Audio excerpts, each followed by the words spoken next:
ಬಿಜೆಪಿಯವರು ತೇಜಸ್ವಿ ಸೂರ್ಯ ತರ್ಕಬದ್ಧವಲ್ಲದ ಯೋಜನೆ, ಹಣ ಪೋಲು ಅನ್ನುವಂತಹ ಆಕ್ಷೇಪ ಮಾಡ್ತಾರೆ. ಮಾನ್ಯ ಸಂಸದರಾದಂತ ತೇಜಸ್ವಿ ಸೂರ್ಯ ಅವರು ತುಮಕೂರಿಗೆ ಮೆಟ್ರೋ ತಗೊಂಡು ಹೋಗೋದ್ರ ಬಗ್ಗೆ ಅವರು ಒಂದಿಷ್ಟು ಆತಂಕವನ್ನು ವ್ಯಕ್ತಪಡಿಸಿದ್ದಾರೆ. ಬಹುಶಃ ಅವರಿಗೆ ಅನೇಕ ವಿಚಾರಗಳು ಅವರ ಗಮನದಲ್ಲಿ ಇಲ್ಲ ಅಂತ ಅನ್ಕೊಳ್ತೀನಿ. ಪ್ರತಿನಿತ್ಯ ಸಾವಿರಾರು ಜನ ತುಮಕೂರಿನಿಂದ ಪ್ರಯಾಣ ಮಾಡ್ತಾರೆ ಮತ್ತು ನೆಲಮಂಗಲ ಇರ್ಬೋದು, ದಾಬಸ್ಪೇಟೆ ಇರ್ಬೋದು ಅಥವಾ ಕ್ಯಾತ್ಸಂದ್ರ ಇರ್ಬೋದು, ಈ ಭಾಗಗಳೇನಿದೆ ಇವೆಲ್ಲ ಬಹಳ ವೇಗವಾಗಿ ಬೆಳೀತಾ ಇದ್ದಾವೆ.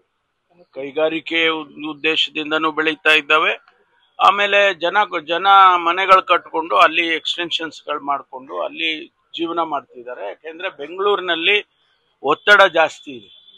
ನೀರಿಗೆ ಕಷ್ಟ, ಕರೆಂಟಿಗೆ ಕಷ್ಟ, ಓಡಾಡೋದಕ್ಕೆ ಟ್ರಾಫಿಕ್ ಕಷ್ಟ, ಇದೆಲ್ಲ ನೋಡ್ಕೊಂಡು ಅವರೆಲ್ಲ ಅಲ್ಲೆಲ್ಲ ಜೀವನ ಮಾಡ್ತಾರೆ. ಅದಕ್ಕೆ ನಾವು ಏನು ಯೋಚನೆ ಮಾಡಿದ್ವು, ತುಮಕೂರಿನಲ್ಲಿ ಈಗಾಗಲೇ ಏಷ್ಯಾದಲ್ಲೇ ಹೈಯೆಸ್ಟ್ ಇಂಡಸ್ಟ್ರಿಯಲ್ ಹಬ್ ದೊಡ್ಡದಾಗಿ ಒಂದು 20,000 ಎಕರೆ ಭೂಮಿಯಲ್ಲಿ ಮಾಡಿದ್ದಾರೆ, ನಡೀತಾ ಇದೆ. ಈಗಾಗಲೇ 150-200 ಇಂಡಸ್ಟ್ರೀಸ್ ಬಂದ್ಬಿಟ್ಟಿದೆ. ಫುಡ್ ಪಾರ್ಕ್ ಬಂದಿದೆ, ನಿಮ್ಸ್ ಬಂದಿದೆ, ಟೈಮೆಕ್ ಜಾಪನೀಸ್ ಫ್ಯಾಕ್ಟ್ರಿ ಬಂದಿದೆ. ಅಲ್ಲಿ ಜಪಾನ್ ಇವರಿಗೇನೆ ಜಾಪನೀಸ್ ಟೌನ್ಶಿಪ್ಗೆ ಕೂಡ ಜಾಗ ಕೊಟ್ಟಿದೆ. ಇಷ್ಟು ವೇಗವಾಗಿ ಅಭಿವೃದ್ಧಿ ಆಗ್ತಾ ಇರುವಾಗ ಅಲ್ಲಿಗೆ ನಾವು ಕನೆಕ್ಟಿವಿಟಿ ಬೇಕಲ್ವಾ? ಒಂದಲ್ಲ ಎರಡಲ್ಲ, ರಸ್ತೆ ಇರ್ಬೋದು, ಮೆಟ್ರೋ ಇರ್ಬೋದು, ಇನ್ನೊಂದು ರೈಲ್ ಇರ್ಬೋದು, ಇದೆಲ್ಲ ಕನೆಕ್ಟಿವಿಟಿ ಇದ್ರೆ ಬೆಂಗಳೂರಿಗೆ ಪ್ರೆಷರ್ ಕಡಿಮೆ ಆಗುತ್ತೆ ಅನ್ನುವಂಥ ಉದ್ದೇಶ.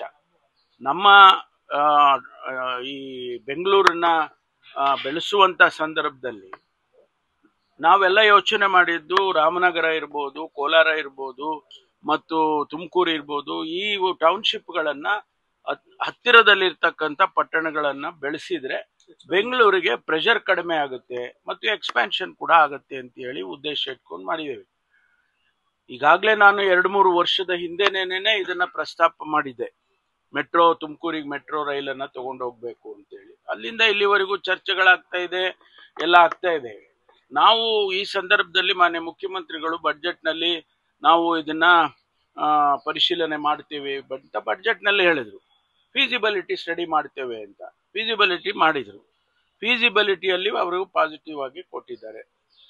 ಈಗ ಅದಾದ ಮೇಲೆ ನಾನು ಒಂದು ಸಭೆ ತಗೊಂಡು ಎಲ್ಲರಿಗೂ ಮಾತನಾಡಿ ಚರ್ಚೆ ಮಾಡಿ DPR ಮಾಡೋದಕ್ಕೆ ಅನುಮತಿಯನ್ನ ಕೊಟ್ಟಿದ್ದಾರೆ. DPR ಮಾಡಿ ಆನಂತರ ಅದರ ಡೀಟೇಲ್ಸ್ ಎಲ್ಲ ಬಂದ ಮೇಲೆ ಅದಕ್ಕೆ ಕಾಸ್ಟು ಅದೆಲ್ಲ ವರ್ಕೌಟ್ ಮಾಡಿ ಎಲ್ಲಿಂದ ನಾವು ಹಣ ತರಬಹುದು. ನಾನೇ ಖುದ್ದಾಗಿ 2-3 ಕಂಪನಿಗಳ ಜೊತೆ ಮಾತಾಡಿದಾಗ ಅವರು ನಾವು ಇನ್ವೆಸ್ಟ್ ಮಾಡ್ತೀವಿ, PPP ಮಾಡೆಲ್ನಲ್ಲಿ ನಮಗೆ ಕೊಡಿ, ನಾವು ಇನ್ವೆಸ್ಟ್ ಮಾಡ್ತೀವಿ, 20,000 ಕೋಟಿನೋ 20,000 ಕೋಟಿನೋ ನಾವೇ ಹಾಕ್ತೀವಿ ಅಂತ ಹೇಳಿದ್ದಾರೆ. ಅಫಿಷಿಯಲ್ ಆಗಿ ಮುಖ್ಯಮಂತ್ರಿಗಳಿಗೆ ಲೆಟರ್ ಕೊಟ್ಟಿದ್ದಾರೆ. ನಾವು we are ready to invest in Karnataka ಅಂತೇಳಿ ಮಿಡ್ಲ್ ಈಸ್ಟ್ ಇಂದ ಖತಾರಿಂದ ಅಂತ ಕಾಣಿಸುತ್ತೆ ಅವರು ಕೊಟ್ಟಿದ್ದಾರೆ. ಇಷ್ಟೆಲ್ಲ ಆಗಿರುವಾಗ ಏನೂ ಅದರ ಹಿನ್ನೆಲೆನೂ ಅರ್ಥ ಮಾಡ್ಕೊಳ್ಳದೆ, ನನಗೆ ಗೊತ್ತಿಲ್ಲ ಯಾವ ಉದ್ದೇಶಕ್ಕೆ ತೇಜಸ್ವಿ ಸೂರ್ಯ ಅವರು ಆ ರೀತಿ ಹೇಳಿದ್ದಾರೆ ಗೊತ್ತಿಲ್ಲ. ನಾನು ಕೂಡ ಅವರ ಜೊತೆಯಲ್ಲಿ ಮಾತಾಡ್ತೇನೆ. ಯಾಕೆಂದ್ರೆ ಇದು ಸಂಘರ್ಷದ ಪ್ರಶ್ನೆ ಅಲ್ಲ. ಇದು ನನಗ್ ಬೇಕು ನಿಮಗ್ ಬೇಡ, ನಿಮಗ್ ಬೇಕು ನನಗ್ ಬೇಡ ಪ್ರಶ್ನೆ ಅಲ್ಲ. ಇದು ರಾಜ್ಯದ ಅಭಿವೃದ್ಧಿ ಮತ್ತು ನಮ್ಮ ಬೆಳವಣಿಗೆ ಅಭಿವೃದ್ಧಿ ದೃಷ್ಟಿಯಿಂದ ನಾವು ಇದನ್ನ ಯೋಚನೆ ಮಾಡಬೇಕು. ಇವತ್ತು ನಾವು ಅಧಿಕಾರದಲ್ಲಿದ್ದಾಗ ನಾವು ಹೇಳ್ಬಹುದು, ಇನ್ನೊಬ್ರು ಅಧಿಕಾರ ಇಲ್ಲದೆ ಇದ್ದಾಗ ಮತ್ತೊಂದು ಹೇಳ್ಬಹುದು. ಆ ರೀತಿ ಆದ್ರೆ ರಾಜ್ಯಗಳು ಬೆಳೆಯೋದಿಲ್ಲ. Karnataka is a very progressive state. ಎಲ್ಲರೂ ನಮ್ಮ ಕಡೆ ನೋಡ್ತಾ ಇದ್ದಾರೆ. ಬೆಂಗಳೂರಿನ ಸುತ್ತಮುತ್ತ ಎಲ್ಲರೂ ನೋಡ್ತಾ ಇದ್ದಾರೆ. ತುಮಕೂರು 60 ಕಿಲೋಮೀಟರ್ ದೂರ ಏನು. ಈಗ ನಾನು ಅನೇಕ ದೇಶಗಳಲ್ಲಿ ಹೋಗಿದ್ದೇನೆ. International airport 70 kilometre. ಈಗ ಟೋಕಿಯೋದಲ್ಲಿ ನರಿಟಾ ಏರ್ಪೋರ್ಟ್ 70 ಕಿಲೋಮೀಟರ್ ಇದೆ. ಈ ಮಲೇಷ್ಯಾದಲ್ಲಿ ಕೋಲಾಲಂಪುರ್ ಇಂದ ಸಿಟಿ ಸೆಂಟರ್ಗೆ 60 ಕಿಲೋಮೀಟರ್ ಇದೆ. 20 ನಿಮಿಷದಲ್ಲಿ ಹೊರಟೋಗ್ತಾರೆ ಅವರು.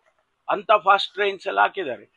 ಆ ರೀತಿ ನಾವು ಪಾಸಿಟಿವ್ ಆಗಿ ಯೋಚನೆ ಮಾಡಬೇಕೆ ವಿನಃ ನಾವು ಆ ರೀತಿ ನೆಗೆಟಿವ್ ಆಗಿ ಯೋಚನೆ ಮಾಡಬಾರ್ದು.